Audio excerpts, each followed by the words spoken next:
All right, good evening. Welcome to this physics topic. We will discuss today the concept of adiabatic process. And I'm going to give you some idea as to how you need to think about adiabatic process. देखिए जो gas होती है अगर उसके ऊपर आप एक adiabatic process लगाएं तो उसका टेम्परेचर बदल जाता है लेकिन आपने इस सिचुएशन में ना तो हीट बाहर भेजी है ना हीट अंदर आई है तो क्या कारण है कि एडियाबैटिक प्रोसेस में टेम्परेचर बदल जाता है Now I'll give you 10 seconds to think about this quiz. Why does temperature change in an adiabatic process even though there is no exchange of heat? The heat doesn't leave the system and go to surrounding and neither the heat from surrounding comes into the system. तो दोनों तरफ से heat नहीं जाती उसके बाद भी adiabatic process के अंदर टेम्परेचर गैस का बदलता है तो मेरा सवाल ये है कि क्यों तो मैं 10 गिनूंगा 10 9 8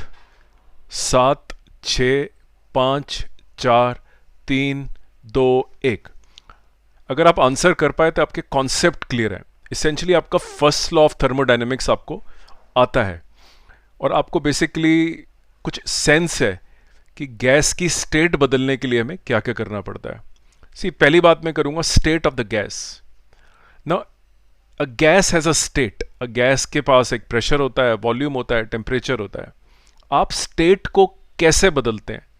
आप सारे adiabatic process isobaric process isothermal process इन सब के अंदर आप पीवीटी देखते हैं these are called states of the gases एक इनिशियल स्टेट होती है एक फाइनल स्टेट होती है राइट तो फर्स्ट लॉ ऑफ थर्मोडायनेमिक्स क्यों बोला मैंने क्योंकि वो भी बेसिकली उसके अंदर एक तरीका है जिससे कि हम गैस की स्टेट बदल सकते हैं यह हम बात कर रहे हैं टेम्परेचर के बारे में तो जिस स्टेट की मैं बात कर रहा हूं वो इनिशियल टेम्परेचर और फाइनल टेम्परेचर एडियाबैटिक प्रोसेस में क्यों बदल जाता है जबकि हमने कोई हीट नहीं ऐड करी the reason is hidden in first law of thermodynamics देखिए किसी भी चीज़ की स्टेट बदलने के लिए स्पेशली हम बात कर रहे हैं अभी गैस की दो चीज़ें चाहिए या तो आप उसमें से हीट ले लीजिए या हीट दे दीजिए या उसके ऊपर वर्क कर लीजिए या उससे वर्क ले लीजिए एडियाबैटिक प्रोसेस के अंदर ना तो आप हीट देते हैं और ना आप हीट ले पाते हैं इसीलिए एडियाबैटिक प्रोसेस में सिर्फ एक ही ऑप्शन है गैस की स्टेट बदलने का और वो है वर्क डन तो work done is the reason why in an adiabatic process temperature changes देखिए this is called as conceptual physics and conceptual physics में जो सेंट्रल आइडिया होता है वो आपके दिमाग में बैठ जाता है तो किस तरह से आपने फर्स्ट लॉ ऑफ थर्मोडायनेमिक्स को लेके उठा के आपने एडियाबैटिक प्रोसेस के ऊपर लगाया और एक रीजनिंग टाइप का आंसर आपने दे दिया NTA has raised the standard of their paper drastically आपने देखा होगा कि अब नीट के स्टूडेंट की जो रजिस्ट्रेशन है वो ऑलमोस्ट डबल हो गई है तो कंट्री के अंदर ट्रिमेंडस इकोनॉमी की बूम है बहुत सारी जॉब्स आ रही हैं आईटी सेक्टर के अंदर बहुत ज़्यादा डॉक्टर्स की ज़रूरत है और आप काफ़ी अच्छा करियर बना सकते हैं इन दोनों लाइनें के अंदर चाहे वो आईटी सेक्टर हो चाहे वो मैन्युफैक्चरिंग हो या मेडिकल लाइन हो तो बिल्कुल भी डिस्करेज ना होए इन करियर्स को परस्यू करें क्योंकि बहुत रिवॉर्डिंग है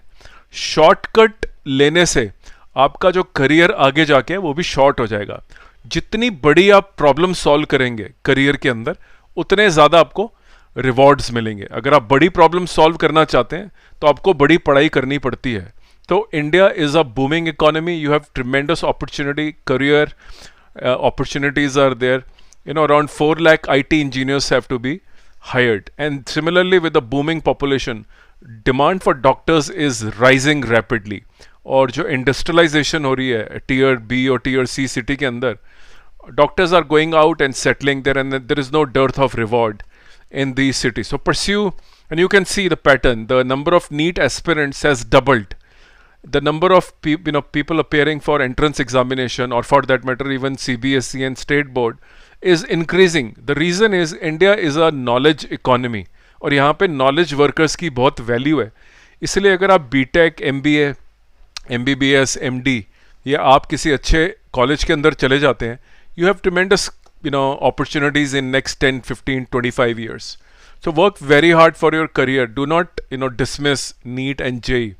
See, my teaching methodology is based on concept. I teach central ideas. मैं central idea के बारे में आपको बहुत अच्छी तरह समझाऊंगा. एग्ज़ाम भी आपको मिल जाएंगे, किताबें भी मिल जाएंगी, लेकिन सेंट्रल आइडिया के बारे में जो क्विजिंग होती है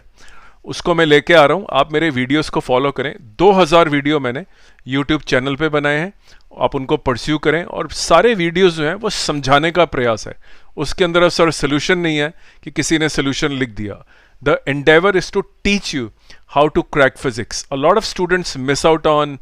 rank because of physics. Marks भी नहीं आते और डर होता है फिजिक्स का. तो मैंने पूरी कोशिश करी है कि मैं अपने चैनल के माध्यम से उसको दूर करूं. और I am coming out with lot of quizzes also. Parents are in dilemma with regards to Covid. Although some of you want that we start offline classes but are very hesitant to send your children. बहुत सारे parents चाहते हैं कि